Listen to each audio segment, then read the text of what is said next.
YSRTP party అధినేత్రి Sharmila Begum Bazar police స్టేషన్లో ఫిర్యాదు చేశారు. టీఎస్పీఎస్సీలో ఐటీ శాఖ వైఫల్యంపై కేసు నమోదు చేసి చర్యలు తీసుకోవాలని ఫిర్యాదులో పేర్కొన్నారు. షర్మిల మాట్లాడుతూ సిట్ దర్యాప్తుపై నమ్మకం లేదన్నారు. పేపర్ లీకులకు ఐటీ శాఖ లోపాలే కారణమని, ఒక ఐపీ అడ్రస్ తెలిస్తే సులభంగా పేపర్ ఎలా లీక్ చేయొచ్చని ప్రశ్నించారు. ఐపీ అడ్రస్ తెలిస్తే ఏ కంప్యూటర్ అయినా హ్యాక్ చేయొచ్చా? 2000 ఐటీ శాఖ చట్టం ప్రకారం ప్రభుత్వ పరిధిలో వాడే ప్రతి కంప్యూటర్ ఆడిట్ జరగాలని అన్నారు.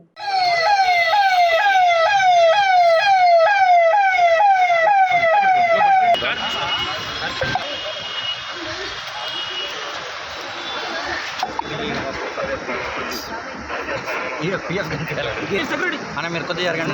ఒక్క నిమిషం. అరే అరే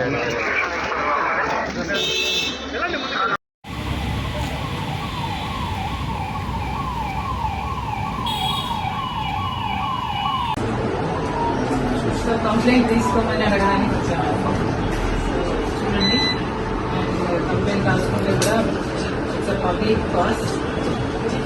ఐటీ డిపార్ట్మెంట్ నెగ్లిజెన్స్ వల్ల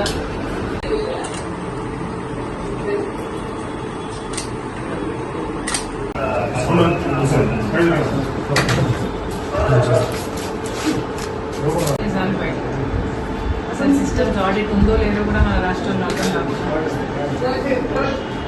దయచేసి ఎఫ్ఐఆర్ ఇప్పుడే